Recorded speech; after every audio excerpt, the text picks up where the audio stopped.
Este audiolivro foi produzido artificialmente mediante conversão de texto em voz. Tal processo é de fundamental importância aos que possuem alguma limitação à leitura, tais como os deficientes visuais, os idosos, os dislésicos, entre outros. Alertamos que, por se tratar de produção não natural da voz humana, o áudio pode apresentar incorreções fônicas e outras falhas decorrentes da própria ortografia, como no caso das abreviações, pontuações e palavras estrangeiras. Maria Valtorta, o Evangelho como me foi revelado. Igreja. Discurso sobre o sacerdócio e sobre os futuros sacerdotes. Meus amigos, pensai na vossa dignidade de sacerdotes. Antes, eu estava entre os homens para julgar e perdoar. Agora eu daqui me vou para o meu Pai. Eu estou de volta para o meu reino. Não me foi tirada a faculdade de julgar. Ao contrário, ela está toda em minhas mãos, pois o Pai me deferiu. Mas é um tremendo julgamento, pois ele acontecerá quando não houver mais possibilidade de fazer-se perdoar com anos de expiação sobre a terra. Cada criatura virá a mim com seu espírito, quando ela deixar, pela morte material, a carne, como uns despojos inúteis. E eu a julgarei por uma primeira vez. Depois a humanidade voltará, com sua veste de carne, recebida de novo por uma ordem do céu, a fim de ser separada em duas partes. Os cordeiros ficarão com o pastor, e os bodes com seu torturador. Mas, quantos seriam os homens que estariam com o seu pastor, se, depois do banho do batismo, eles não tivessem tido mais quem os perdoasse em meu nome? É por isso que eu crio os sacerdotes, para salvarem os que foram salvos por meu sangue. Mas os homens continuam a cair de novo na morte. É preciso que quem para isso tem poder os lave continuamente nele, 77 vezes, para que eles não fiquem presos pela morte. Vós e os vossos sucessores fareis isso. Por isso, eu vos absolvo de todos os vossos pecados. Porque vós tendes a necessidade de ver, e a culpa vos torna cegos, tirando dos espíritos a luz, que é Deus. Porque vós tendes o ministério de purificar, e a culpa empurcalha, porque tira do espírito a pureza, que é Deus. Grande ministério é o vosso de julgar e absolver em meu nome. Quando consagrardes para vós o pão e o vinho, e deles fizerdes o meu corpo e o meu sangue, fareis uma grande, sobrenaturalmente grande e sublime coisa. Para fazê-la dignamente, deveis estar puros, porque ireis tocar naquele que é o puro, e vos nutrireis da carne de um Deus. Puros de coração, de mente, nos membros e na língua devereis estar, porque com o coração deveis amar a Eucaristia. E não deverão estar misturados com esse amor celeste os amores profanos, pois seriam sacrilégios. E puros de mente devereis estar, porque devereis crer e compreender esse mistério de amor, já que a impureza por pensamentos mata a fé e a inteligência. Fica em vós a ciência do mundo, mas morre em vós a sabedoria de Deus. Puros nos membros devereis ser, porque ao vosso seio descerá o Verbo, assim como desceu no seio de Maria, por obra do amor. Tendes o exemplo vivo de como deve ser um seio que acolhe o Verbo, que se faz carne. O exemplo é a mulher sem culpa de origem, e sem culpa individual, a mulher que me trouxe. Observai como é puro o cume do Monte Hermon, quando ele está ainda enfaixado pelo véu da neve invernal.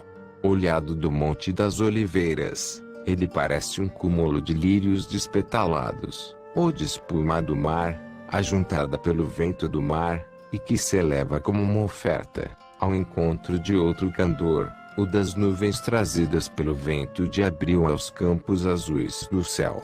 Observa um lírio que abre agora a boca de sua corola para um sorriso perfumado.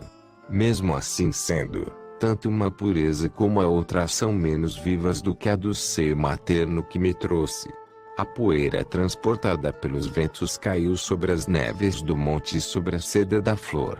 O olho humano não a percebe, por ser ela tão fina como é. Mas ela existe, lá está, e mancha o candor. Outra coisa, olhai a pérola mais pura, que tenha sido tirada do mar, arrancada de sua concha nativa para ir adornar o cetro de um rei.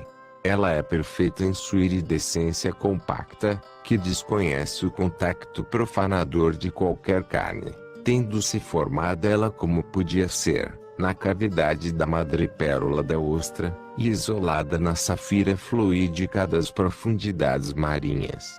Contudo ela é menos pura do que o seio que me trouxe. No centro dela está o grãozinho de areia, um corpúsculo muito humilde, mas sempre uma coisa da terra. Naquela que é a pérola do mar não existe grãozinho de pecado, nem de concupiscência. Como uma pérola nascida no oceano da Trindade para levar a terra à segunda pessoa, ela é compacta, ao redor do seu centro, que não é uma semente de concupiscência terrena, mas uma centelha do amor eterno. É uma centelha que, encontrando correspondência nela, gerou os turbilhões da divina estrela, que agora chama e atrai os filhos de Deus. Eu, o Cristo, a estrela do manhã. Esta pureza inviolada é a que eu vos dou para servir de exemplo. Mas quando, mais tarde, como uns vidimadores ao lado de uma tina, vós mergulhardes as mãos no mar do meu sangue, e introduzirdes nelas as estolas corrompidas dos miseráveis que pecaram, sede vós, além de puros, perfeitos, para não vos manchardes com um pecado maior, isto é, com mais pecado, derramando-o, e tocando com sacrilégio no sangue de um Deus, ou faltando com a caridade e a justiça, negando-o, ou dando-o com um rigor que não é do Cristo, que foi bom para com os maus, a fim de atraí-los ao seu coração, e 3 vezes bons para com os fracos, a fim de confortá-los com a confiança, usando desse rigor 3 vezes erradamente, porque indo contra a minha vontade, a minha doutrina e justiça. Como é que podem ser rigorosos com os cordeiros, se eles são os pastores ídolos de si mesmos? Ó meus diletos, meus amigos que eu mando pelos caminhos do mundo, a fim de continuarem a obra que eu iniciei e que será executada, enquanto existir o tempo, lembrai-vos destas minhas palavras. Eu vos digo a fim de que as digais àqueles que vós consagrareis para o ministério ao qual eu vos consagrei. Eu estou vendo. Eu olho através dos séculos. O tempo e as multidões numerosas dos homens que irão existir estarão todos diante de mim. Eu estou vendo as matanças e guerras, as pazes mentirosas e as horrendas carnificinas, o ódio e o latrocínio, a sensualidade e o orgulho. De vez em quando, um oásis verde, um período de volta à cruz. Como um obelisco que parece uma onda pura por entre as áridas areias do deserto, a minha cruz será levantada com amor, depois que o veneno do mal tiver tornado doentes de raiva os homens e, ao redor dela, plantai à beira das águas saudáveis, onde florescerão as palmeiras de um período de paz e de bem no mundo. Os espíritos, como uns veados e gazelas, como umas andorinhas e pombas, irão para aquele repousante, fresco e nutritivo refúgio, para se curarem de suas dores e novamente ficarem esperando. Isso fará que as árvores entrelacem abundantemente os seus ramos, formando uma espécie de cúpula para os protegerem das tempestades e das canículas, e fará que fiquem longe as serpentes e as feras, por meio do sinal que põe o mal em fuga. E assim será, enquanto os homens o quiserem. eu estou vendo homens e mais homens, mulheres, velhos, meninos, guerreiros, estudiosos, doutores, camponeses. Todos vêm e passam carregando o seu fardo de esperanças e de dores. Eu vejo como muitos vacilam, porque a dor é demais, e a esperança foi a primeira a desaparecer. Do meio da carga pesada demais que, bem grande, caiu e se espalhou pelo chão. E muitos eu vejo que caem às beiras da estrada, porque muitos, mais fortes ou mais sortudos em seu peso, que é mais leve. E muitos eu vejo que, sentindo-se abandonados pelos que passam, e até pisados, e que, percebendo que vão morrer, chegam a odiar e a maldizer. Pobres filhos! Entre todos esses perseguidos pela vida, que passam ou que caem, o meu amor tem intencionalmente espalhado os samaritanos piedosos, os médicos bons, as luzes da noite, as vozes no silêncio, a fim de que os fracos que caem encontrem uma ajuda, tornem a ver a luz, tornem a ouvir a voz que lhes diz: espera! Tu não estás sozinho. Acima de ti está Deus. Contigo está Jesus. Eu coloquei intencionalmente essas caridades operantes, para que os meus pobres filhos não morressem em seu espírito, perdendo a morada paterna, mas continuassem a crer em mim em caridade, vendo nos meus ministros o reflexo de mim. Mas, ó que dor faz sangrar a ferida do coração, como quando ela foi aberta lá no Gólgota. Mas, que é que estão vendo os meus olhos divinos? Será que não há sacerdotes por entre as numerosas turbas que vão passando? Será por isso que sangra o meu coração? Ou será que estão vazios os seminários? O meu divino convite será que não chega aos corações? Ou o coração do homem não é mais capaz de ouvi-lo? Não. Durante os séculos haverá seminários, e neles haverá levitas. Deles sairão sacerdotes, porque na hora da adolescência ele se terá feito ouvir como aquela voz celeste em muitos corações, e eles terão atendido a ela. Mas outras, muitas outras vozes chegar-lhes são depois com a juventude e a maturidade, e a minha voz ficará dominada naqueles corações. A minha voz que, durante séculos, fala aos seus ministros, a fim de que eles sejam sempre o que agora vós sois, os apóstolos na escola de Cristo. A veste ficou, mas o sacerdote morreu. Sombras inúteis e escuras não serão uma alavanca que levanta, nem uma corda que puxa, uma fonte que descedenta, um grão que mata a fome, uma coração que é uma almofada, uma luz nas trevas, uma voz que repete o que o mestre lhe diz.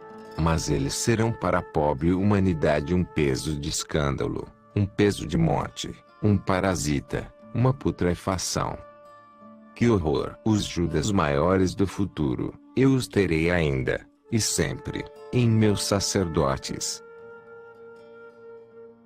Meus amigos, eu estou na glória, e ainda choro. Tenho piedade dessas turbas infinitas, desses rebanhos sem pastores, ou com pastores raros demais. Sinto uma piedade infinita. Pois bem, eu juro pela minha divindade, que aos que foram eleitos eu lhes darei o pão, a água, a luz, a voz, o que os que foram eleitos para estas obras não querem dar. Eu repetirei através dos séculos o milagre dos pães e dos peixes. Com os poucos e desprezíveis peixinhos e com os escassos pedaços de pão, ó almas humildes e leigas, eu darei de comer a muitos, e com isso eles ficarão saciados, e assim será para os futuros, porque eu tenho compaixão deste povo, e não quero que lhe pereça. Benditos aqueles que mereceram ser tais. Não benditos porque são tais, mas porque o terão merecido com seu amor e seu sacrifício. E benditos aqueles sacerdotes, que souberam permanecer apóstolos, pão, água, luz, voz, repouso e remédio para os meus pobres filhos. Com uma luz especial eles resplandecerão no céu. Eu vos juro. Eu, que sou a verdade. Levantemo-nos, meus amigos, e vinde comigo para que eu vos ensine ainda a rezar. A oração é o que alimenta as forças do apóstolo, porque ela o une intimamente com Deus. E neste ponto Jesus se levanta e se encaminha para a escada. Mas, quando chega ao pé da escadinha, ele se vira e olha para mim. Ó, Pai! Ele se vira e está olhando para mim. Está pensando em mim. Está procurando a sua pequena voz, e a alegria de estar com os seus amigos não o faz esquecer-se de mim. Ele me olha por cima das cabeças dos discípulos, e me sorri. Levanta a mão para abençoar-me, e diz: a paz esteja contigo. E a visão termina.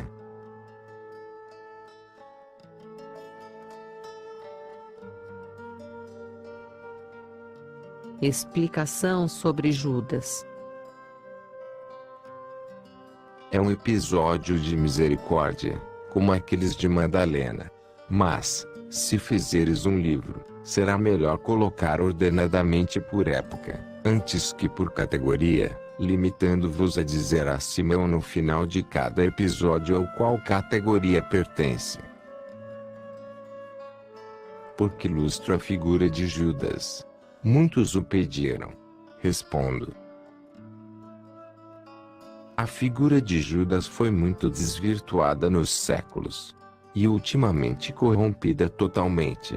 Em certas escolas, se tem feito quase a apoteose como artífice segundo indispensável da redenção.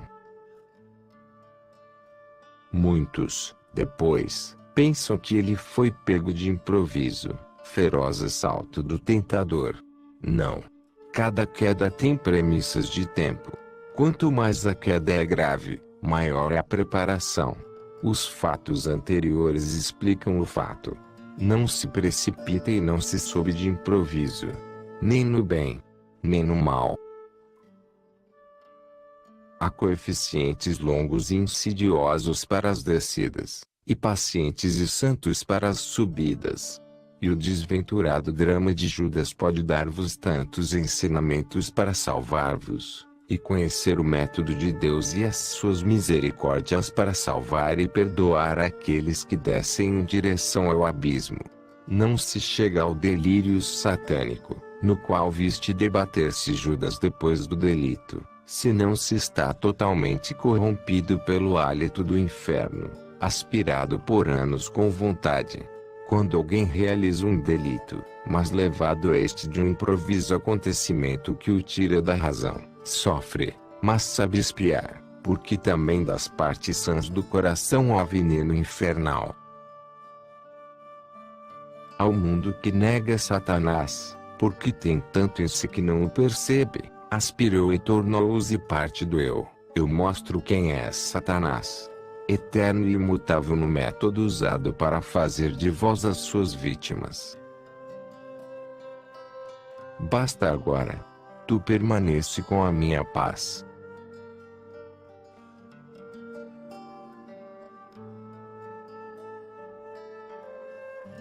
Funções do sacerdote, óleos. Está bem. Mas o homem comete também os seus próprios pecados. E esses outros pecados, quem lhes tirará? Sempre o sacerdote, Tiago. Se um adulto for batizado, junto com a culpa original, lhe serão canceladas as outras culpas.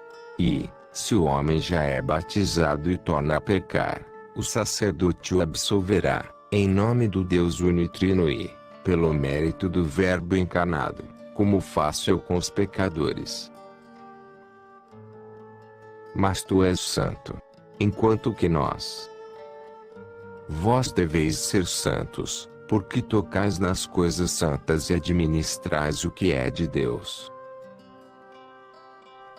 Então, batizaremos muitas vezes o mesmo homem, como João, que faz a imersão de um homem na água tantas vezes quantas o homem for a ele. João, no seu batismo, não faz mais do que uma purificação por meio da humildade daquele que vai para ser imergido. Eu já te disse isto. Vós não batizareis de novo a quem já foi batizado, a não ser que ele tenha sido batizado com uma fórmula não apostólica, mas cismática, e neste caso se pode administrar um segundo batismo, fazendo-se uma pergunta clara ao batizando, se ele for adulto, se ele o quer, e uma clara afirmação de querer fazer parte da verdadeira igreja. Nas outras vezes, para restabelecer a amizade e a paz com Deus, usareis a palavra do perdão, unida aos méritos de Cristo, e a alma, que veio a vós com verdadeiro arrependimento e humilde acusação de si mesma, ficará absolvida. E, se alguém não puder vir, porque está doente, a tal ponto que nem pode ser tirado do lugar onde se acha, morrerá, então, no pecado. Ao sofrimento da agonia ainda se acrescentará mais esse do medo do juízo de Deus? Não. O sacerdote irá ao doente, e o absolverá. E lhe dará até uma forma mais ampla de absolvição, de um modo geral, mas para todos e cada um dos órgãos dos sentidos, pelos quais geralmente o homem chega ao pecado. Em Israel nós temos o óleo santo, composto segundo a regra dada pelo Altíssimo, e com o qual é consagrado o altar, o pontífice, os sacerdotes e os reis. O homem é realmente um altar. Rei ele se torna, por sua eleição para o trono do céu, pode, portanto, consagrado com o óleo da unção. O óleo santo será, junto com o altar, parte do culto de Israel incluído na minha igreja, embora com outros usos. Porque não tudo em Israel é mal será repelido. Antes, muitas recordações da antiga estirpe estarão na minha igreja, e uma será o óleo santo, usado também na igreja para consagrar o altar, os pontífices e as hierarquias eclesiásticas todas, para consagrar os reis e os fiéis, se tornarem os príncipes herdeiros do reino ou, então, quando tiverem necessidade de maiores auxílios para poderem comparecer diante de Deus, com seus membros e sentidos limpos de toda culpa. A graça do Senhor socorrerá a alma e também o corpo, se a Deus lhe apraz, para o bem do doente. O corpo muitas vezes não reage contra as doenças, também por causa dos remorsos que lhe perturbam a paz e pela obra de Satanás que, por aquela morte, espera ganhar uma alma para o seu reino e levar ao desespero os sobreviventes. O doente passa da angústia satânica e da perturbação interior à paz, mediante a certeza do perdão de Deus, que lhe obtém também o afastamento de Satanás. E, visto que o dom da graça tinha por companheiro, em nossos primeiros pais, o dom da imunidade às doenças e de toda espécie de dor, o doente, restituído à graça, grande como a de um recém-nascido batizado com o meu batismo, pode obter também a vitória sobre a doença. Nisto ajudado também pelas orações dos irmãos na fé, nos quais existe a obrigação da piedade para com o enfermo, piedade não só corporal, mas, sobretudo espiritual, tendendo a obter a salvação física e espiritual do irmão. A oração é já uma espécie de milagre, Tiago. A oração de um justo, como viste em Elias, muito pode fazer.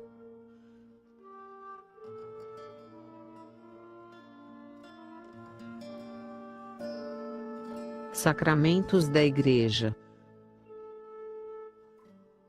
Eles estão sobre um outro monte, mais coberto ainda de bosques, não longe de Nazaré, para a qual se vai por uma estrada que rodeia a base do monte.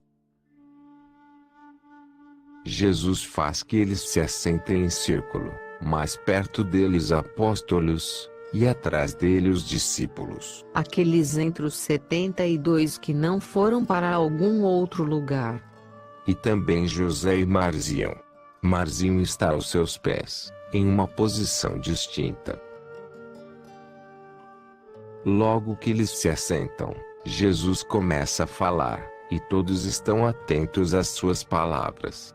Ele diz: prestai-me toda a vossa atenção, porque eu vos dizer-vos coisas de importância. Por enquanto, vós não as entendereis todas, nem as entendereis bem. Mas aquele que virá depois de mim vos-las farei compreender. Escutai, portanto. Nenhum de vós está convencido de que, sem a ajuda de Deus, o homem peca facilmente, pois é muito fraca a sua constituição, que ficou enfraquecida pelo pecado. Por isso, eu seria um redentor imprudente se, depois de ter-vos dado tantas coisas para vos redimir, não vos desse também os meios para conservar-vos com os frutos do meu sacrifício. Vós sabeis que toda a facilidade para pecar vem da culpa que, privando os homens da graça, ainda os despoja de sua fortaleza, que é a união pela graça. Vós dissestes: mas tu nos deste a graça. Não. Ela foi dada aos justos até a minha morte. Para dar-lhe aos futuros, há necessidade de um meio. É um meio que não será somente uma figura ritual, mas que imprimirá verdadeiramente. É quem o recebe o caráter real de filhos, como eram Adão e Eva, cuja alma, vivificada pela graça, possuía dons excelsos dados por Deus à criatura bem-amada. Vós bem sabeis que o homem tinha e o que o homem perdeu. Agora, pelo meu sacrifício, as portas da graça estão reabertas, e o rio dela poderdes ver para todos aqueles que a pedem por amor a mim. Porque os homens terão o sinal de filhos de Deus pelos méritos do primogênito entre os homens, deste que vos está falando, o vosso Redentor, vosso Pontífice eterno, vosso irmão da parte do Pai e vosso Mestre. Será de Jesus Cristo e por Jesus Cristo que os homens presentes e futuros poderão possuir o céu e gozar de Deus, até o último homem. Até agora, mesmo os justos mais justos, ainda que circuncidados, como filhos do povo eleito, não podiam chegar a este fim.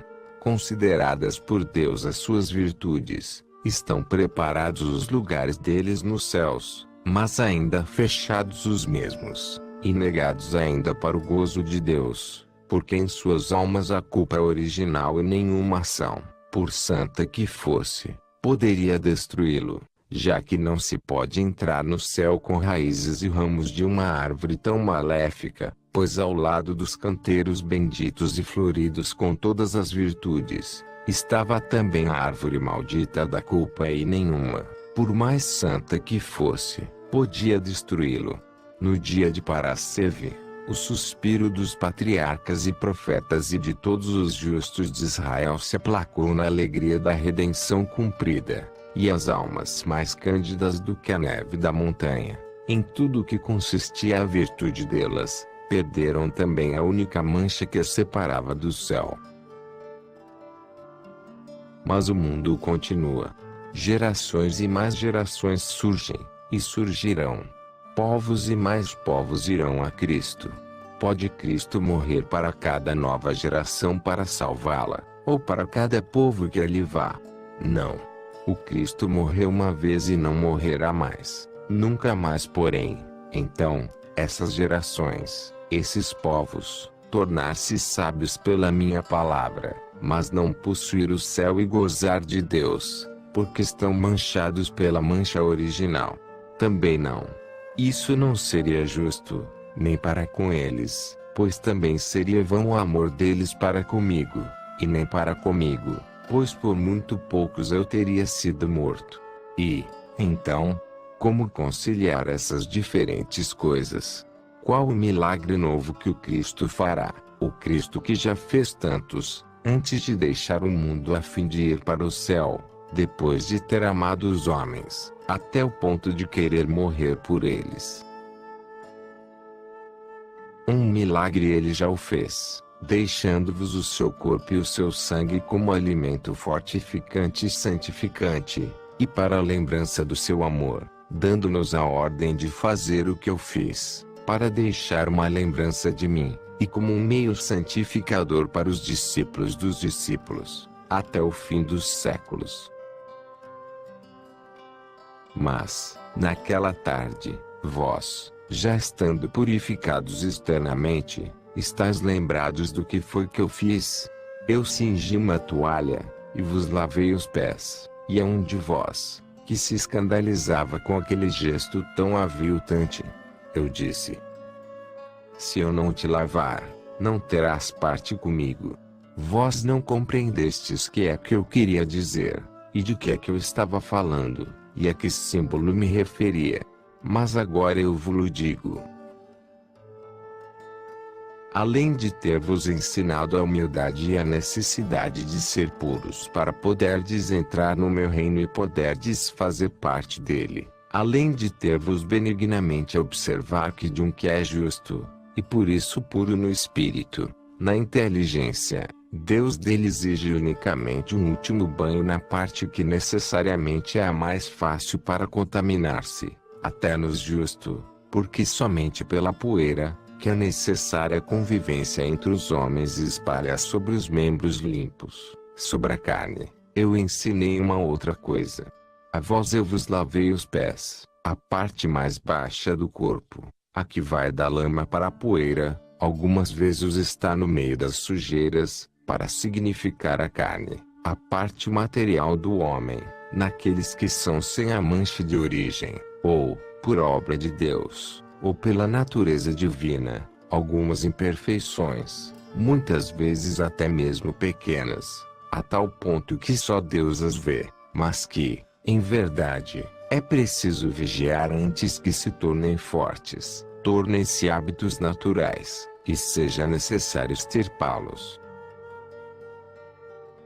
Portanto, eu vos lavei os pés. Quando?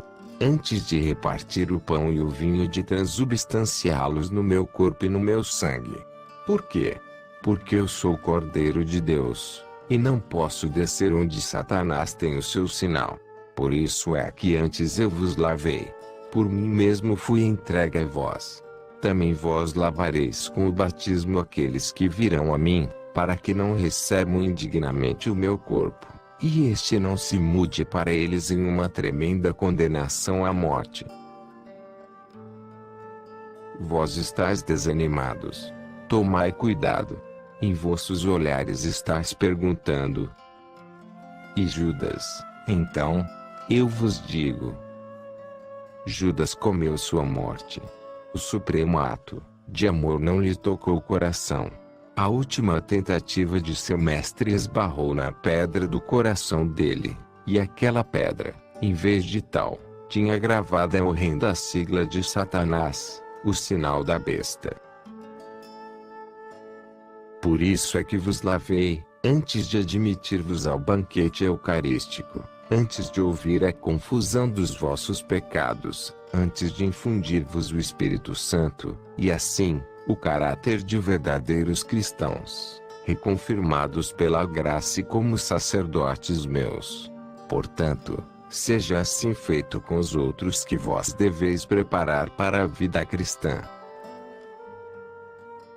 Batizar com a água, em nome de Deus o Nutreno, e ao meu nome, e, pelos meus méritos infinitos, a fim de que seja cancelada nos corações a culpa de origem, perdoados os pecados, infundida a graça e as santas virtudes, e o Espírito Santo possa descer e fazer sua morada nos templos consagrados, que serão os corpos dos homens vivos à graça do Senhor. Era necessária a água para anular o pecado. A água não toca na alma, não. Mas também o sinal imaterial não toca na vista do homem, que é tão imaterial em todas as suas ações. Bem que eu podia infundir a vida até sem meios visíveis. Mas, quem teria acreditado? Quantos são os homens que sabem crer firmemente, se não virem? Apanhai, pois da antiga lei mosaica, a água lustral, usada para purificar os imundos e admiti-las de novo, depois que eles se contaminaram com um cadáver, nos acampamentos. Em verdade, cada homem que nasce está contaminado, tendo tido contato com uma alma morta para a graça. Seja, pois, com a água lustral purificada do contato imundo, e tornada digna de entrar no templo eterno. E considerai de muito valor a água. Depois de ter expiado e redimido com 33 anos de uma vida fatigada, que culminou na paixão, depois de ter dado todo o meu sangue pelos pecados dos homens, eis que do corpo esvaído em sangue e esgotado do Mestre foram ainda tiradas as águas salutares para lavarem a culpa original. Com o sacrifício consumado eu vos redimi daquela mancha. Se sobre as soleiras desta vida meu milagre divino me tivesse feito descer da cruz, na verdade eu vos digo que pelo sangue derramado, eu teria limpado as culpas, mas não a culpa. Para essa foi necessária a consumação total. E, em verdade, as águas salutares das quais fala Ezequiel, saíram deste meu lado. Mergulhai nele as almas, que elas saiam dele sem manchas para receberem o Espírito Santo que, em memória daquele sopro, que o Criador deu sobre o rosto de Adão, para dar-lhe uma alma e, portanto, a imagem e semelhança com ele, tornará a soprar e a habitar nos corações dos homens redimidos. Batizai com o meu batismo, mas em nome do Deus Trino, pois em verdade, se o Pai não houvesse querido, e o Espírito operado, o Verbo não se teria encarnado, e vós não teríeis tido redenção.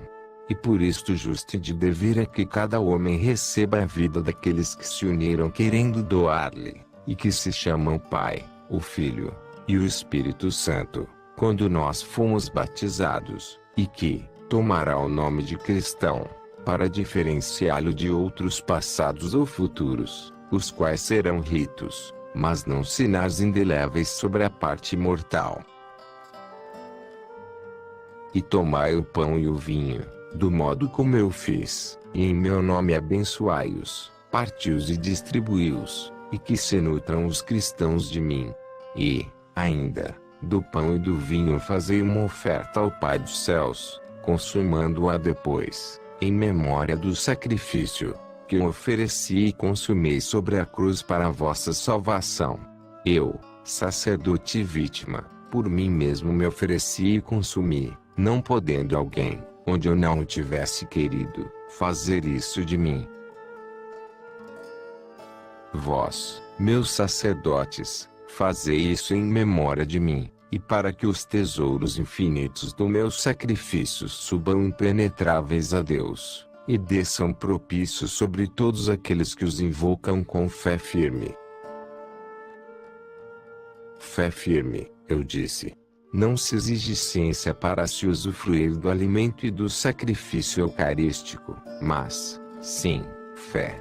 Uma fé de que naquele pão e naquele vinho virão que autorizado por mim e por aqueles que depois de mim e daqueles que depois de mim virão, vós, Pedro, ó Pontífice novo da nova Igreja, e tu, Tiago de Alfeu, e tu, João, tu, André, tu, Simão, tu, Filipe, tu, Bartolomeu, tu, Tomé, tu, Judas Tadeu, tu, Mateus, tu, Tiago de Zebedeu, consagrarás em meu nome o meu verdadeiro corpo, o meu verdadeiro sangue, e quem com ele se alimenta me recebe em minha carne, sangue, alma e divindade, e quem me oferece realmente, oferece Jesus Cristo, como ele se ofereceu pelos pecados do mundo.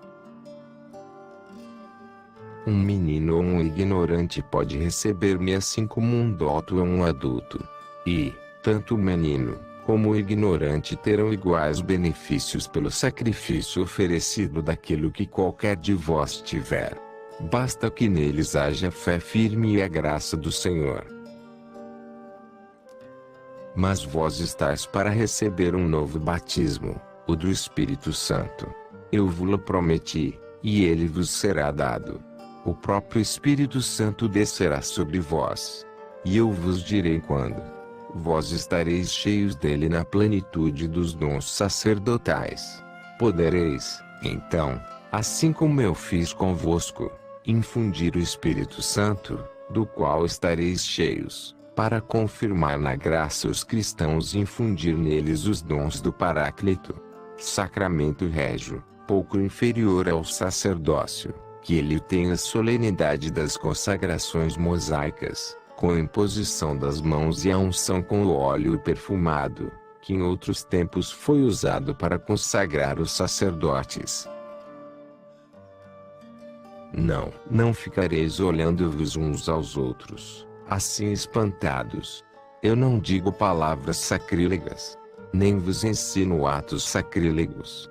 A dignidade do cristão é tão grande, que eu vos repito, é pouco inferior ao sacerdócio. Onde é que vivem os sacerdotes? No templo. E um cristão será um templo vivo. Que é que fazem os sacerdotes? Servem a Deus com suas orações, com os sacrifícios, e com a cura dos fiéis. Assim é que teriam devido fazer. E o cristão servirá a Deus com a oração, com o sacrifício e a caridade fraterna. E ouvireis a confissão dos pecados, assim como eu ouvi as vossas e as de muitos, e perdoei ao ver o vosso arrependimento. Estais agitados. Por quê? Tendes medo de não saberdes distinguir? Eu já falei outras vezes sobre o pecado e sobre o julgamento do pecado. Mas, ao julgardes, lembrai-vos de meditar nas condições, pelas quais uma ação pode ser ou não ser pecado e de gravidade diversa. Eu as resumo. Quanto se pecou, e quantas vezes, quem foi que pecou, com quem, qual a matéria do pecado, qual a causa e por que é que se pecou. Mas vós não temais. O Espírito Santo vos ajudará. O que eu com todo o meu coração vos recomendo que observeis é uma vida santa. Ela aumentará de tal modo em vós as luzes sobrenaturais, que chegareis a ler sem erro no coração dos homens, e podereis, com amor e com autoridade, dizer aos pecadores temerosos de revelar suas culpas, e rebeldes em confessá-las e a causa por que se pecou. Mas, não temais. O Espírito Santo vos ajudará. O que com todo o meu coração, eu vos peço que observeis é uma vida santa. Ela aumentará de tal modo em vós as luzes sobrenaturais que chegareis a ler sem erro no coração dos homens e podereis, com amor ou com autoridade, dizer aos pecadores temerosos de revelar suas culpas, ou rebeldes em confessá-las, o estado de seus corações, ajudando os tímidos e humilhando os impenitentes. Lembrai-vos de que a terra pede o seu absolvedor, e que vós deveis ser o que eu era, justo, paciente, misericordioso, mas não fraco. Eu vos disse: o que desligardes na terra, estará desligado no céu, e o que desligardes aqui será ligado no céu. Por isso, com uma prudente reflexão, julgai cada homem, sem deixar-vos corromper por simpatias ou antipatias, por presentes ou por ameaças, sendo imparciais em tudo e para com todos, como é Deus, tendo presente a fraqueza do homem e as insídias dos seus inimigos. Eu vos recordo que às vezes Deus permite até as quedas dos seus eleitos, não porque a ele agrade vê-los cair, mas porque de uma queda pode vir um bem futuro maior. Estendei, pois, a mão a quem cai, porque não sabeis se aquela queda poderá ser a crise final de um mal que vai morrer para sempre, deixando no sangue uma purificação que redunda em saúde, e, em nosso caso, que redunda em santidade. Mas, ao contrário, Mas, ao contrário, sede severos para com aqueles que não tiverem respeito para com o meu sangue, e que com a alma, que acabou de ser limpada pelo banho divino, vão se jogar na lama uma vez e 100 vezes. Não os amaldiçoeis, mas sede severos, exortai-os, 70 vezes 7, e recorrei ao castigo extremo de separá-los do povo eleito, somente quando a pertinácia deles em uma culpa que está escandalizando os irmãos vos obriga a agir para não vos tornardes cúmplice de suas ações. Lembrai-vos daquilo que eu disse. Se o teu irmão pecou, corrige-o entre ti e ele somente. Se ele não te ouve, corrige-o na presença de 2 ou 3 testemunhas. E, se não baste isso, leva o caso ao conhecimento da igreja. E, se ele não dá ouvidos nem a ela, considera-o, então, como um gentio e um publicano. Na religião mosaica o matrimônio é um contrato. Mas, na nova religião cristã, que ele seja um ato sagrado e indissolúvel, sobre o qual desça a graça do Senhor, para fazer dos 2 cônjuges 2 seus ministros na propagação da espécie humana.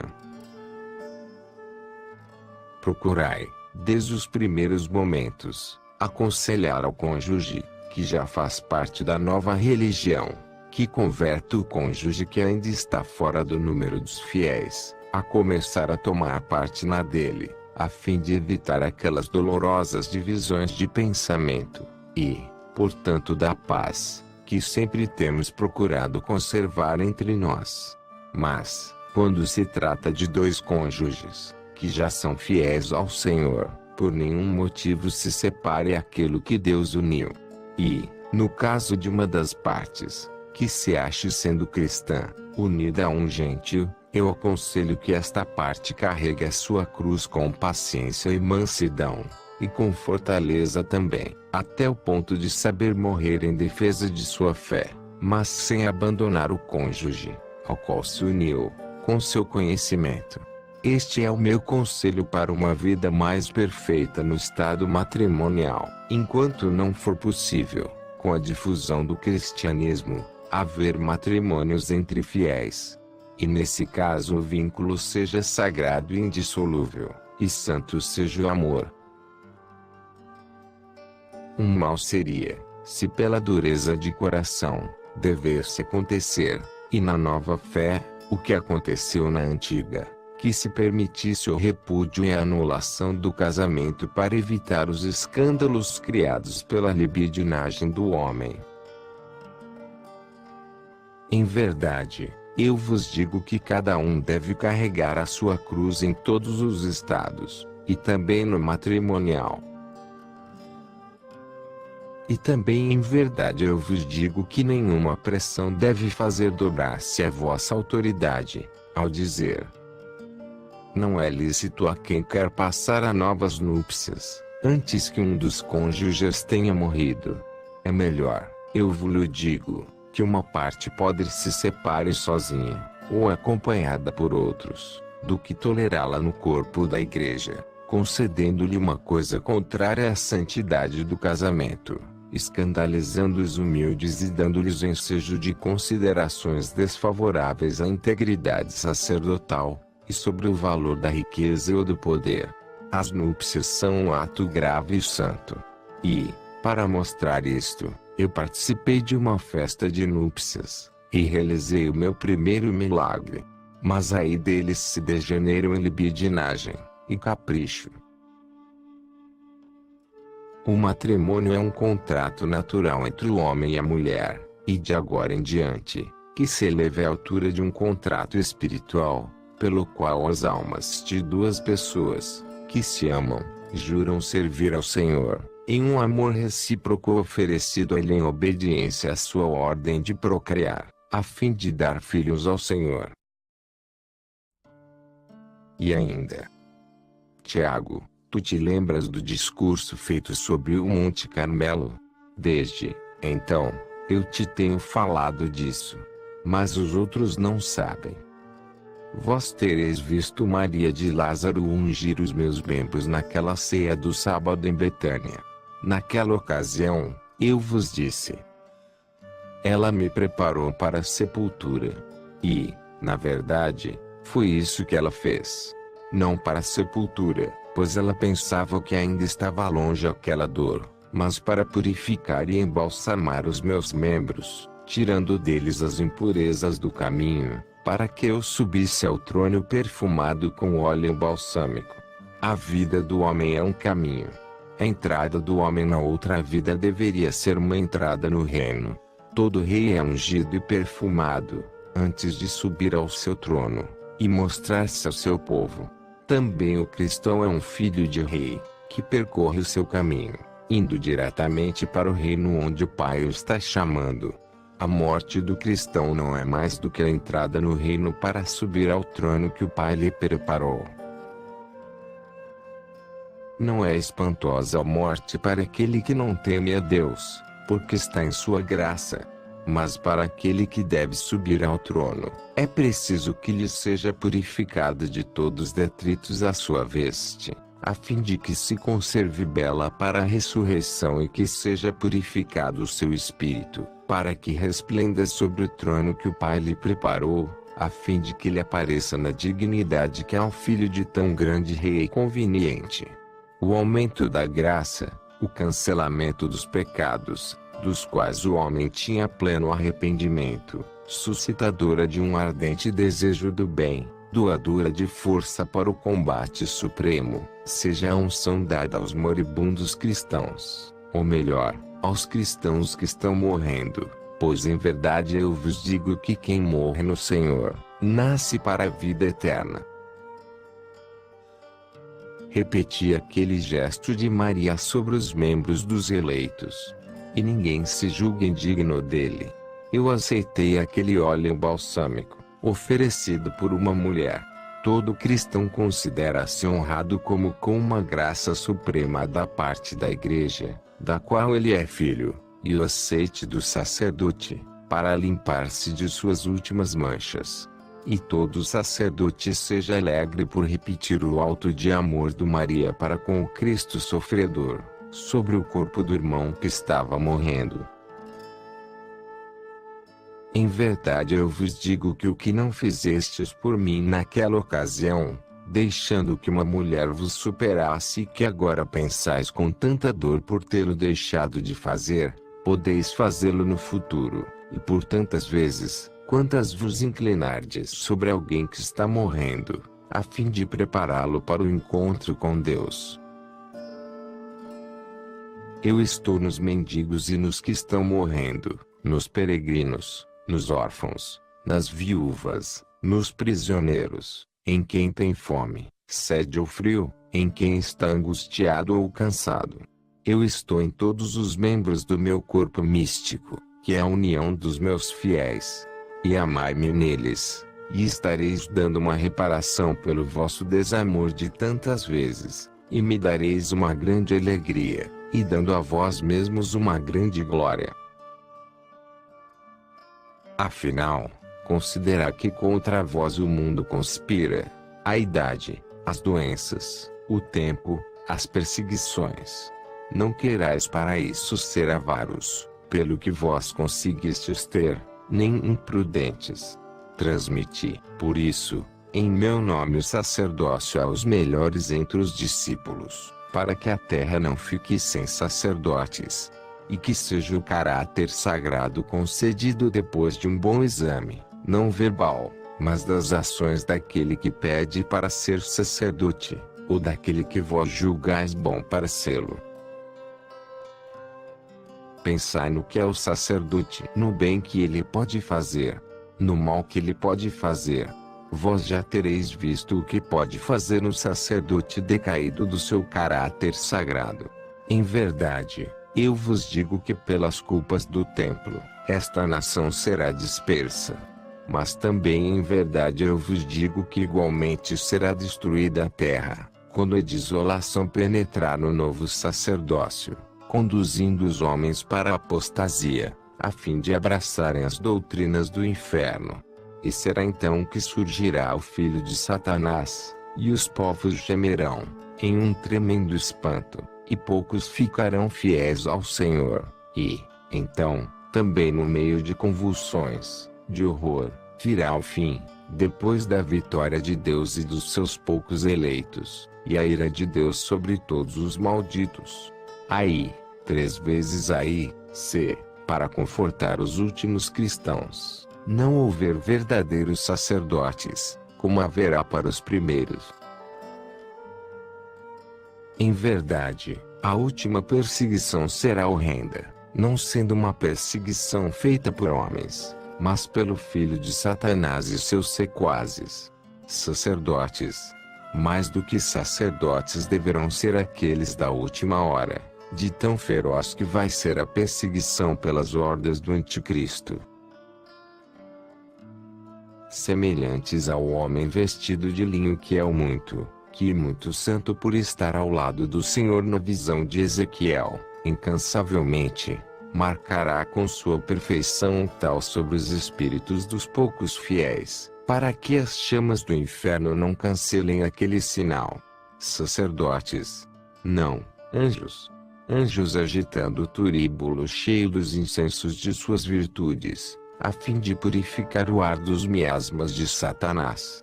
Anjos. Mais do que anjos. Eles são outros Cristos, outros eu, para que os fiéis dos últimos tempos possam perseverar até o fim. Isto é que deverão ser. Mas o bem e o mal futuros já estão com suas raízes no presente.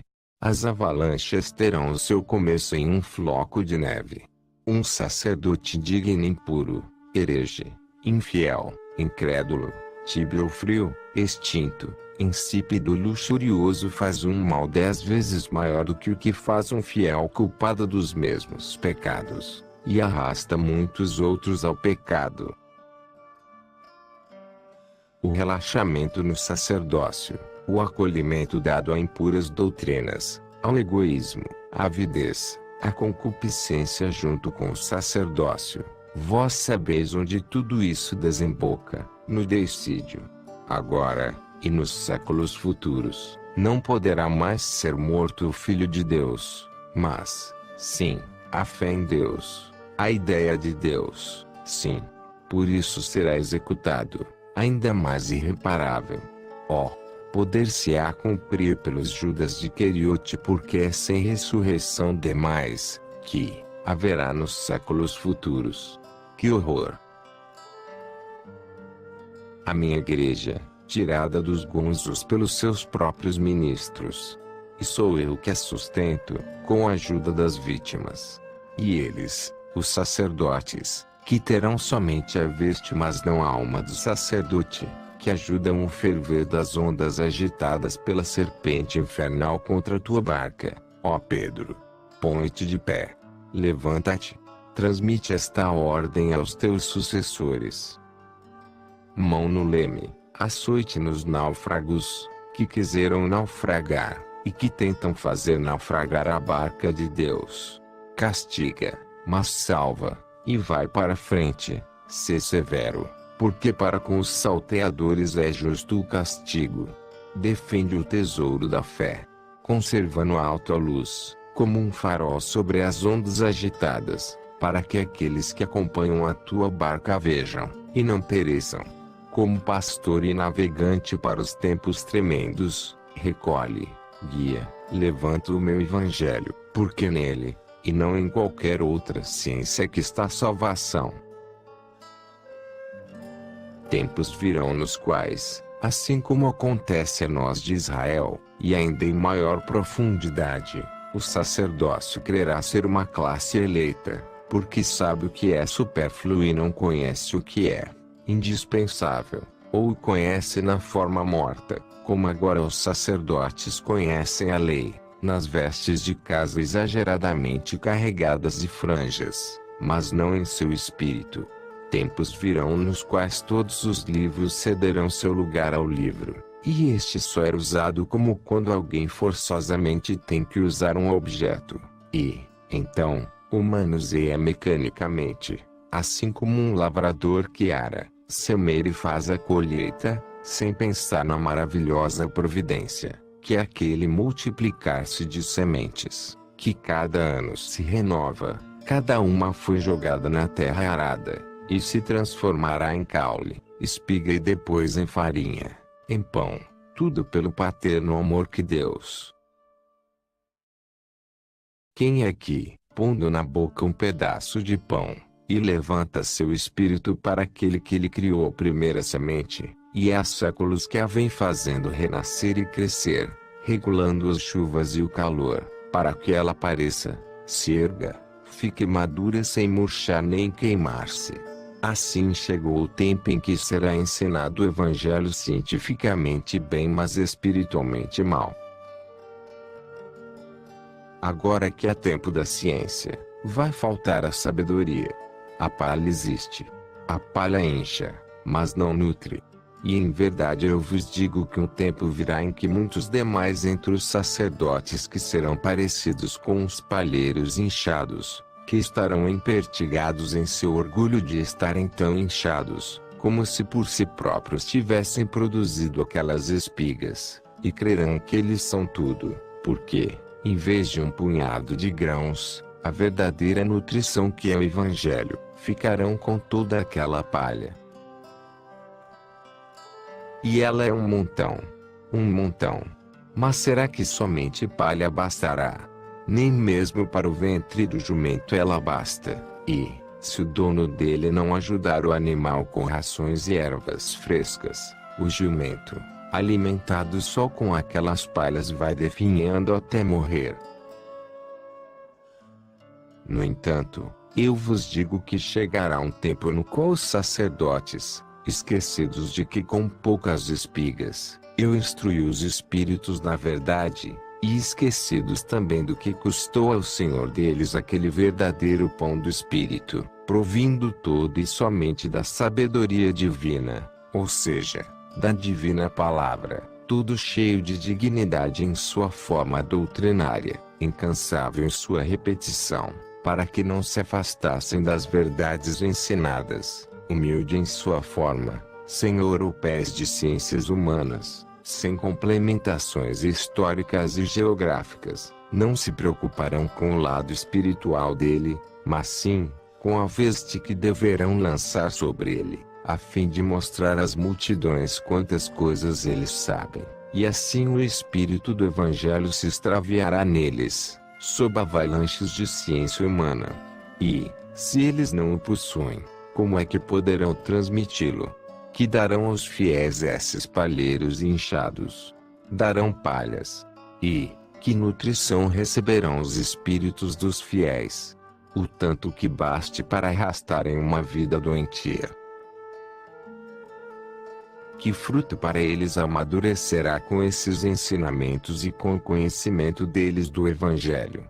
Um resfriamento dos corações, uma substituição por doutrinas heréticas, por doutrinas e ideias ainda mais do que heréticas, em lugar da única e verdadeira doutrina. E isso é uma preparação do terreno para a besta, para o seu reino fugaz de gelo, de trevas e de horror. Em verdade, eu vos digo que assim como o Pai Criador multiplica as estrelas, a fim de que não fique despovoado delas o céu para elas que no fim de suas vidas perecem, assim igualmente eu deverei evangelizar, 100.000 vezes discípulos que eu espalharei entre os homens e entre os séculos. E também, em verdade eu vos digo que a sorte desses será semelhante à minha. A sinagoga e os soberbos os perseguirão, como me perseguiram. Mas, tanto eu como eles, teremos a nossa recompensa, a de fazer a vontade de Deus e poder servi-lo até a morte de cruz, a fim de que sua glória resplenda e o seu conhecimento não pereça. Mas tu, pontífice, e vós, pastores, e vós e nossos sucessores, velai para que não se perca o espírito do Evangelho, e, incansavelmente pregai sobre o Espírito Santo, para que em vós se renove um contínuo Pentecostes. Vós ainda não sabeis o que eu quero dizer, mas logo o sabereis, para que possais compreender todos os idiomas, discernir e separar as minhas palavras das do macaco de Deus, Satanás. E não deixei cair no vazio as minhas palavras futuras. Cada uma delas é uma misericórdia minha em vosso auxílio, e serão tanto mais numerosas, quanto mais, por razões divinas, eu vi que o cristianismo tem necessidade delas, para superar as borrascas dos tempos. Pastor e navegante, ó Pedro. Não te bastará que sejas pastor, se não fores navegante, nem seres navegante, se não fores pastor. Isto e aquilo deverá ser para teres juntos os cordeiros, que os tentáculos infernais e as garras ferozes procurarão arrebatar-te, ou as músicas mentirosas, cheias de promessas impossíveis te seduzirão, e, para levar para frente a barca, sacudida por todos os ventos do norte e do sul, do oriente e do ocidente, esbofeteada e sacudida pelas forças das profundezas, atingida pelos arqueiros da besta esfolada pelo hálito do dragão, e varrida em suas beiras pela cauda dele, de tal modo, que os imprudentes serão queimados e perecerão, precipitando-se na onda tempestuosa. Pastor e navegante em tempos tremendos. E que tua bússola seja o Evangelho. Nele está a vida e a saúde. E nisso está tudo dito. Cada artigo do Código Santo, cada resposta para os casos, bem diferentes das almas estão nele e faze que dele não se afastem os sacerdotes e os fiéis. Faze que não apareçam dúvidas sobre ele. Nem haja alterações nele, nem substituições nem sofisticações. O Evangelho sou eu mesmo. Desde o nascimento até a morte. No Evangelho está Deus. Porque nele estão manifestas as obras do Pai, do Filho e do Espírito Santo. O Evangelho é amor. Eu disse. A minha é vida. Eu disse. Deus é caridade. Portanto, os povos conheçam a minha palavra, e tenham amor a ela, isto é, a Deus, para terem o reino de Deus. Porque quem não está em Deus não tem em si a vida. Visto que aqueles que não acolherem a palavra do Pai não poderão formar uma só coisa com o Pai, comigo e o Espírito Santo no céu, e não poderão ser do único vil que é santo, tanto como eu quero. Não serão ramos unidos à videira, porque quem rejeita totalmente ou em parte a minha palavra, é um membro não corre mais a linfa da videira. A minha palavra é o suco que nutre, que faz crescer e carregar-se de frutos. Tudo isso fareis em memória de mim, que vos ensinei. Muito ainda eu terei para dizer-vos sobre tudo o que eu vos disse agora. Mas eu somente joguei a semente. O Espírito Santo a fará germinar. Eu quis dar-vos a semente porque eu conheço os vossos corações e sei como ficareis na dúvida e com medo diante de mandamentos espirituais, e não materiais, o medo de que um engano paralisaria em vós toda a vontade. Por isso, em primeiro lugar, eu vos falei de todas as coisas. Depois um Paráclito para que vos lembreis de todas as coisas, vos amplificará em pontos particulares. E vós não temereis, porque vos lembrareis de que a primeira semente fui eu que vos dei. Deixai-vos conduzir pelo Espírito Santo. Se minha mão era doce, quando vos guiava, a luz dele é docíssima. Ele é o amor de Deus. Por isso, eu vou-me embora contente, porque eu sei que ele tomará o meu lugar, e vos conduzirá ao conhecimento de Deus.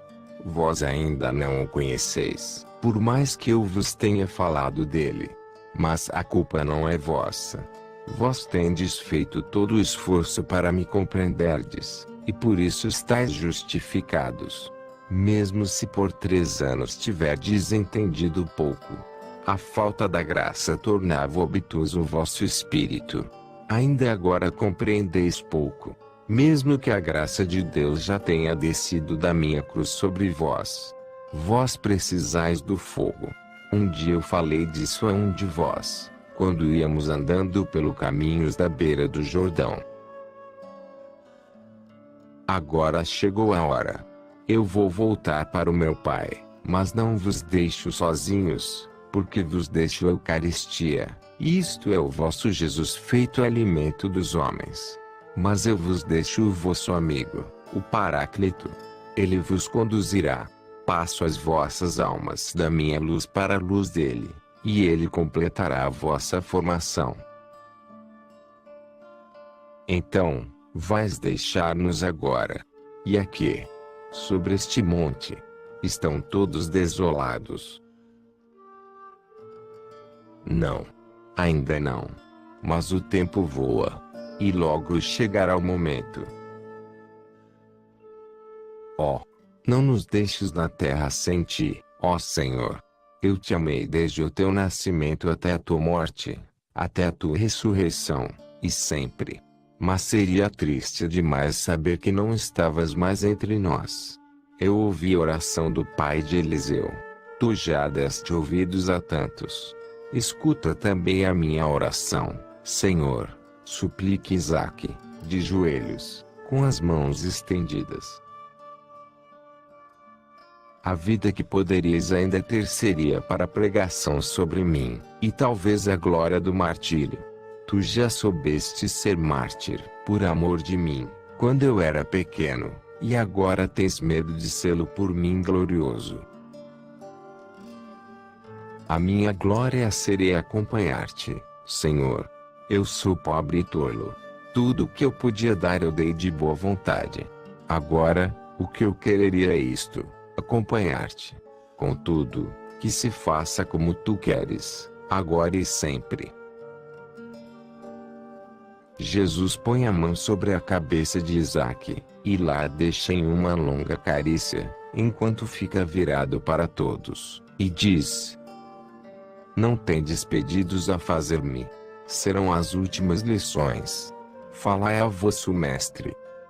Estais vendo como os pequenos têm confiança em mim? De fato, hoje até Marzinho apoia a sua cabeça sobre o corpo dele, apertando-se todo em Jesus, e Isaque não mostrou dificuldade em expor o seu desejo. Na verdade, sim. Temos algumas coisas a pedir-te. Sim, diz Pedro. Pois, então, pedias. Ei-las. Ontem à tarde, depois de nos teres deixado, estávamos falando entre nós sobre tudo o que havias dito ontem. E hoje também, se é que refletimos bem. Tu falaste como se as heresias e separações estivessem para surgir, e logo. Isto nos faz pensar que deveremos ser muito prudentes com aqueles que quiserem vir para o meio de nós. Porque certamente neles estará a semente da heresia e da separação. Achas que é assim? E Israel já não está separado, deixando de vir a mim? Tu queres dizer o seguinte: que Israel que me amou não será nunca herético, nem separado. Não é verdade. Não é verdade? Será que ele já foi unido, nos séculos passados, pelo menos na antiga formação? E, por acaso, ele esteve unido em seguir-me? Na verdade eu vos digo que a raiz da heresia está nele. Mas idólatra e herege ele sempre o foi, ainda que sob aparência externa de fidelidade. Os seus ídolos, vós os sabeis quais são. As suas heresias puras. Os gentios serão melhores do que isso. E por isso, eu não os excluí, e vos digo que façais o que eu fiz. Esta será para vós uma das coisas mais difíceis. Eu sei disso. Mas lembrai-vos dos profetas. Eles profetizavam a vocação dos gentios e a dureza dos judeus. Porque haveríeis de fechar a porta do reino para aqueles que me amam e veem a luz que suas almas procuravam. Achais que eles são mais pecadores do que vós, porque até agora não conheceram a Deus, pois seguiram a religião deles, e a seguirão, enquanto não forem atraídos pela nossa. Não deveis fazer. Eu vos digo que muitas vezes são melhores do que vós, porque, tendo uma religião não santa, sabem ser justos. Os justos não faltam em nenhuma nação e religião. Deus observa as obras dos homens e as suas palavras. E, se vê que algum gentio, sendo justo de coração, faz naturalmente o que a lei do Sinai manda, porque haveria de considerá-lo desprezível. Não é ainda mais meritório, se um homem, que não conhece os mandamentos de Deus, que não faça isto ou aquilo porque é mau, e impõe-se a si mesmo uma ordem de não fazer o que sua razão lhe diz que não é bom. E obedeça fielmente, em comparação com o conhecimento muito relativo de quem, conhecendo a Deus e o fim do homem e a lei que permite consegui-lo, faz contínuos compromissos e cálculos para proporcionar um mandamento perfeito e sua vontade corrompida. Isto, que é que vos parece? Será que Deus aprova as escapatórias que Israel introduziu em sua obediência, para não ter muito do que possa sacrificar para atender a sua concupiscência? Será que, quando um gentio sair deste mundo, sendo ele justo aos olhos de Deus, por ter seguido a justa lei que sua consciência lhe impunha, será que Deus por isso julgará um demônio? Eu vos digo, Deus julgará as ações dos homens, e o Cristo, como juiz de todas as gentes, premiará aqueles nos quais o desejo da alma teve a voz de uma íntima lei para se chegar ao último fim do homem, que reunir-se ao seu Criador, aos Deus ignorado pelos pagãos, mas ao Deus que eles julgam ser verdadeiro e santo, e que está do lado de lá, além do lado de lá, além do cenário pintado dos falsos Olimpos. Tomai cuidado, e estai atentos e não sirvais vós de escândalo para os gentios. Já muitas vezes o nome de Deus serviu de zombarias para os gentios por causa das obras praticadas pelos filhos do povo de Deus. Não querais crer que sejais os tesoureiros absolutos dos meus dons e dos meus méritos. Eu morri pelos judeus e pelos gentios. O meu reino será de todas as gentes. Não abuseis da paciência com que Deus vos tratou até agora, dizendo-vos: a nós tudo é permitido. Não. Eu vos digo: não há mais este ou aquele povo. O que há é o meu povo. E nele tem igual valor os vasos que se consumiram no serviço do templo e os que agora são postos a serviço do templo e os que agora são postos sobre as mesas de Deus. E muitos vasos se consumiram no serviço do templo, mas não de Deus, e serão jogados a um canto. Serão colocados, por sua vez, sobre o altar, aqueles que ainda conhecem o que é o incenso, o óleo, o vinho, o bálsamo, mas são desejosos de se encherem com eles e de os usarem para a glória do Senhor. Não exijais muito dos gentios. Basta que eles tenham a fé e obedeçam a minha palavra. Uma nova circuncisão vem substituir a antiga. O homem é circuncidado no coração, de agora em diante, e o espírito, melhor ainda que no coração, porque o sangue do circuncidado significará a purificação da concupiscência, que excluiu Adão da filiação divina, tomando o lugar do meu sangue puríssimo. Isto é válido, tanto no circunciso, como no incircunciso no corpo, contanto que ele receba o meu batismo, e renuncie a Satanás, ao mundo, à carne, por amor de mim. Não desprezeis os incircuncisos. Deus não desprezou Abraão. Pela sua justiça, o escolheu para chefe do seu povo, antes que a circuncisão tivesse mordido as carnes dele.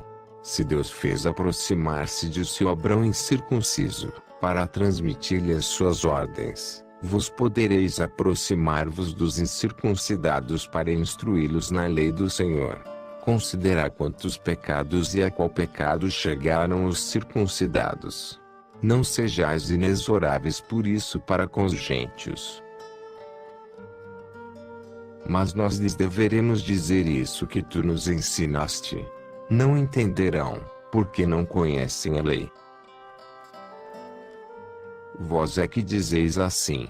Mas, por acaso, conheceu a lei Israel, que conhecia a lei e os profetas? É verdade. Mas prestai atenção. Direis o que o Espírito Santo vos sugerir dizer, por palavras, sem rumores, sem quererdes agir por vós mesmos. Quando surgirem entre os fiéis os falsos profetas, que surgirão entre os fiéis, e dirão entre os fiéis suas ideias, como se fossem ideias inspiradas, e esses tais serão os hereges. Vós combatei, com meios mais firmes do que a palavra, suas heréticas doutrinas. Mas não vos preocupeis. O Espírito Santo vos guiará, eu não vos direi nada mais que não se cumpra. E que faremos dos hereges? Combatei com todas as forças a heresia em si mesma, mas com todos os meios mais eficazes e procurar converter os hereges ao Senhor.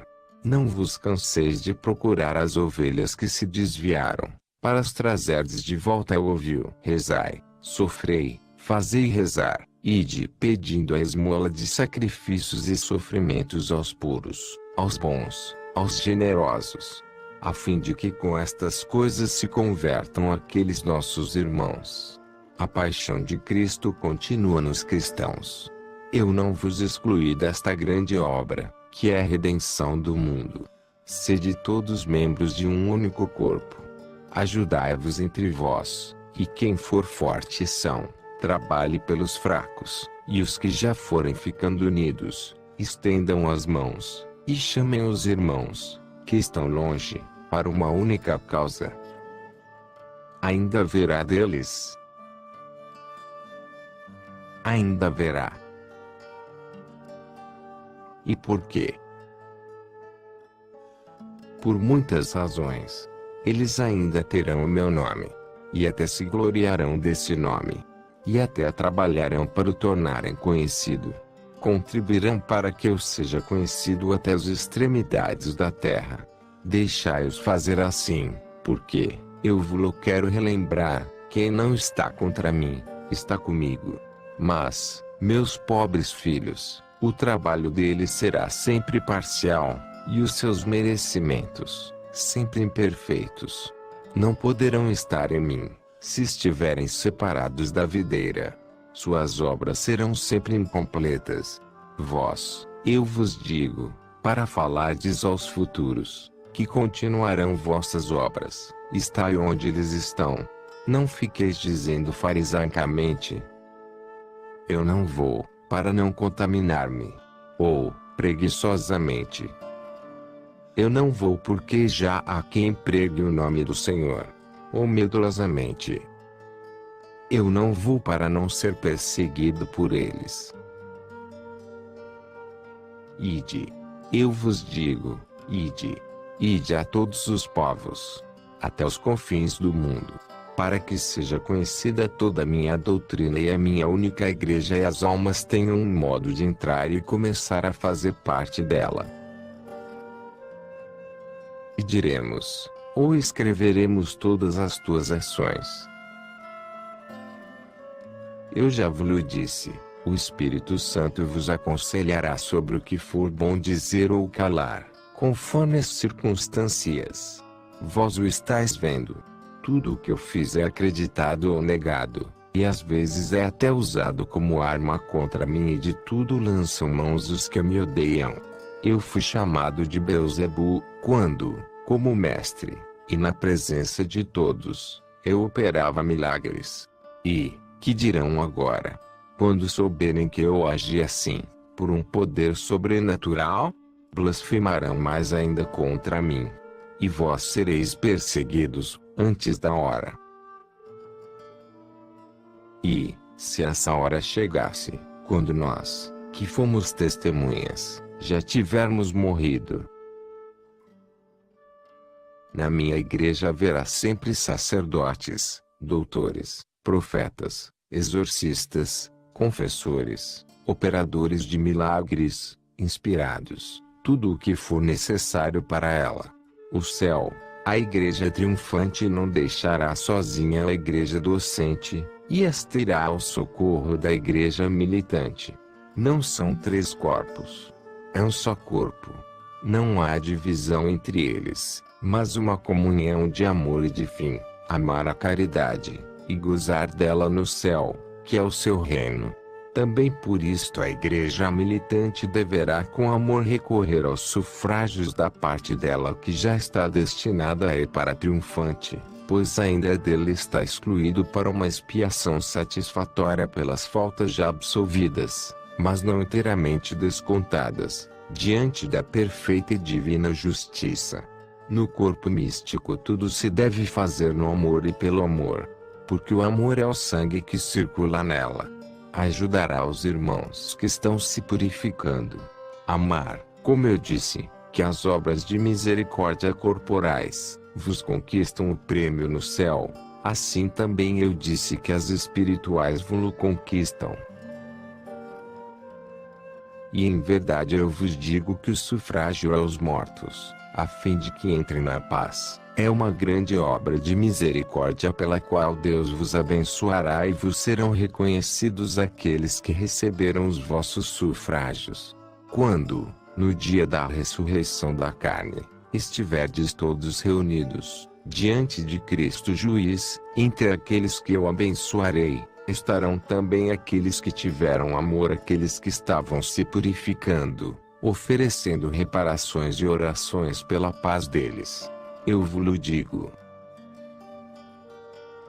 nenhuma de vossas ações boas ficará sem fruto, e muitos brilharão vivamente no céu, sem terem pregado, nem administrado, nem feito viagens apostólicas, nem abraçado estados especiais, mas somente terem rezado e sofrido para darem paz aos que estão sofrendo, e para levar à conversão os mortais. Também estes sacerdotes ignorados pelo mundo, apóstolos desconhecidos, vítimas que só Deus vê, receberão o prêmio dos operários do Senhor. Portanto, têm feito de suas vidas um perpétuo sacrifício de amor para com os irmãos e para a glória de Deus. Em verdade, eu vos digo que a vida eterna se chega por muitos caminhos, e um deles é este, que é tão querido por meu coração. Tendes alguma outra coisa a perguntar? Falai. É que agora nós somos 11. Elegei o do 10º. Mostra qual é, Pedro. Eu, não. Mostra-o, tu. Eu já escolhi os 12 na primeira vez, e os formei. Depois escolhi o chefe deles.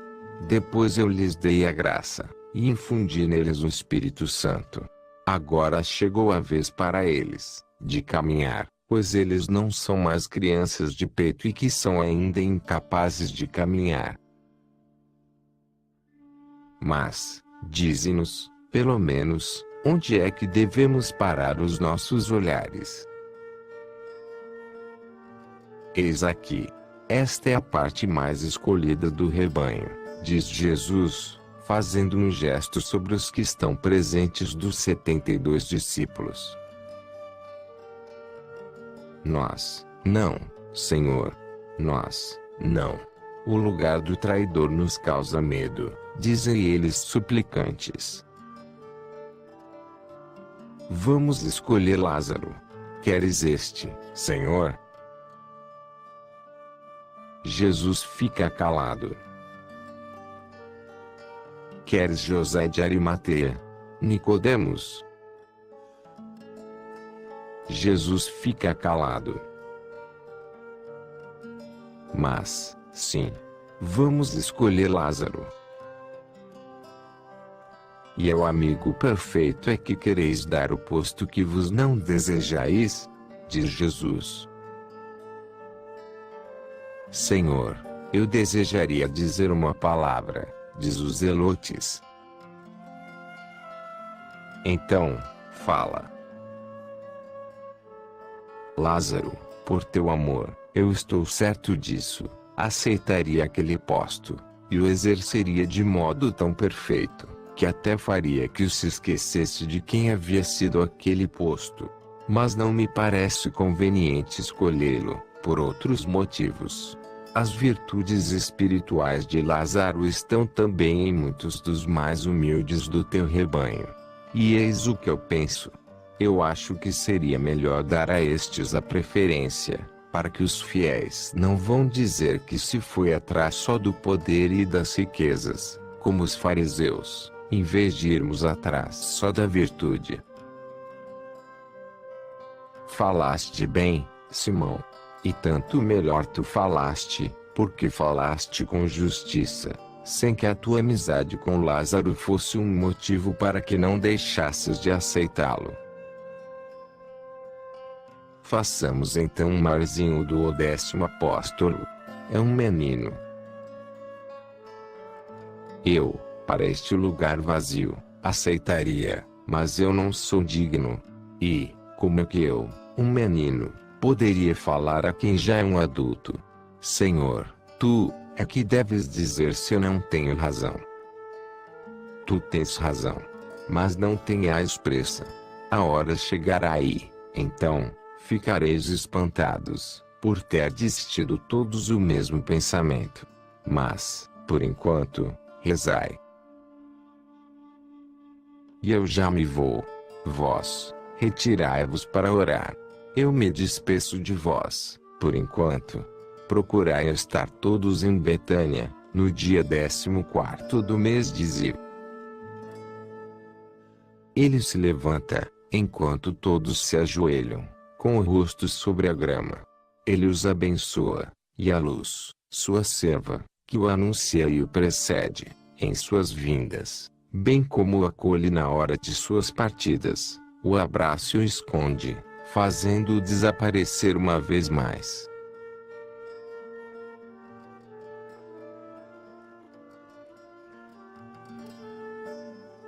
Sacramentos para as núpcias. Eu te compreendo pouco, mas o pouco que eu compreendo já me enche de reverência pelo caráter sacerdotal dos teus sacerdotes. Se bem compreendo, teremos contigo muitos pontos em comum: a pregação, a absolvição, o milagre. 3 sacramentos, portanto pregação. Não, Tiago. Pregação e milagre não são sacramentos. Mas os sacramentos serão mais. Serão 7, como o sagrado candelabro do templo e os dons do Espírito do amor. E em verdade os sacramentos são dons e são chamas, dados para que o homem arda diante do Senhor pelos séculos dos séculos. Haverá também o sacramento para as núpcias do homem. Isso é o que foi acenado no símbolo das núpcias santas de Sara de Raguel, libertada do demônio. Ele, aos esposos, dará todos os auxílios para uma santa convivência, segundo as leis e os desejos de Deus. Também o esposo e esposa se tornam ministros de um rito, o da procriação. Também o marido e a mulher se tornam sacerdotes de uma pequena igreja, a família. Devem, por isso, ser consagrados para procriar com a benção de Deus e para criar uma descendência na qual se bendiga o nome santíssimo de Deus.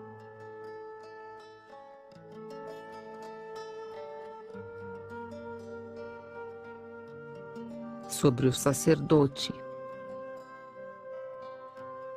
O sacerdote é, geralmente, sempre iluminado por Deus. Disse geralmente. Ele o é, quando é um verdadeiro sacerdote. Não é a veste aquela que consagra, é a alma. Para se julgar se alguém é verdadeiro sacerdote, é necessário julgar o que sai de sua alma.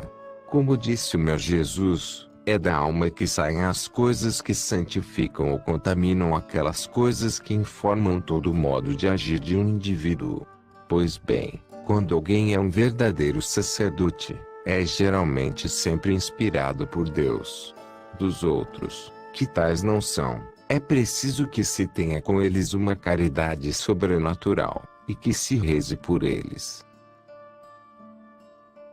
Mas meu filho já te colocou a serviço desta redenção, e não digo mais nada. Se alegre, ao sofrer, para que aumentem os verdadeiros sacerdotes. E tu, repousas na palavra de quem te guia. Creia e obedeça ao seu conselho. Obedecer salva sempre. Ainda quando não é bem perfeito o conselho que se recebe. Tu estás vendo.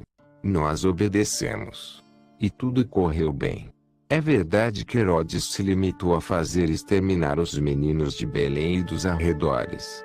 Mas Satanás não teria podido impelir e propagar estas ondas de rancor até bem mais longe, e persuadir a que cometessem igual delito todos os poderosos da Palestina, para fazerem suprimir o futuro rei dos judeus. Certamente teria podido.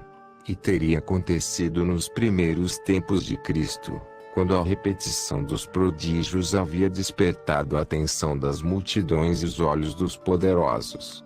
Como teríamos, então, podido, se isso tivesse acontecido, atravessar toda a Palestina, para vir da longínqua Nazaré até o Egito, a terra hospitaleira aos hebreus perseguidos, e fazer isso com um menino pequeno, e enquanto a perseguição se enfurecia. Mais fácil a fuga por Belém, ainda que fosse uma fuga igualmente dolorosa. A obediência salva sempre. Lembra-te disso. E o respeito ao sacerdote é sempre sinal de formação cristã. Aí, foi Jesus que o disse, aí dos sacerdotes que perdem sua chama apostólica. Mas aí também de quem acha que lhe é lícito desprezá-los. Porque são eles que consagram e distribuem o pão verdadeiro que desce do céu. E aquele contato os torna santos como um cálice consagrado, mesmo se eles santos não são. A Deus eles terão que responder por isso. Vós considerai-os como tais, e não vos preocupeis com outras coisas. Não sejais mais intransigentes do que o vosso Senhor Jesus, o qual, por ordem deles, deixa o céu, e desce para ser elevado por suas mãos. Aprendei com ele. E, se eles são cegos, se são surdos, se têm a alma paralítica e o pensamento doente, se são leprosos por muitas culpas em contraste com a sua missão, se são os Lázaros em seu sepulcro, chamai a Jesus para que os cure e ressuscite. Chamai-o com a vossa oração e com o vosso sofrimento, ó almas vítimas. Salvar uma alma é predestinar ao céu a sua própria. Mas, salvar uma alma sacerdotal é salvar um grande número de almas, porque todo sacerdote santo é uma rede que arrasta almas para Deus. E salvar um sacerdote, ou seja, santificar de novo, é criar essa mística rede. Tudo que cair nessa rede é uma luz que se acrescenta à vossa eterna coroa. Vá em paz.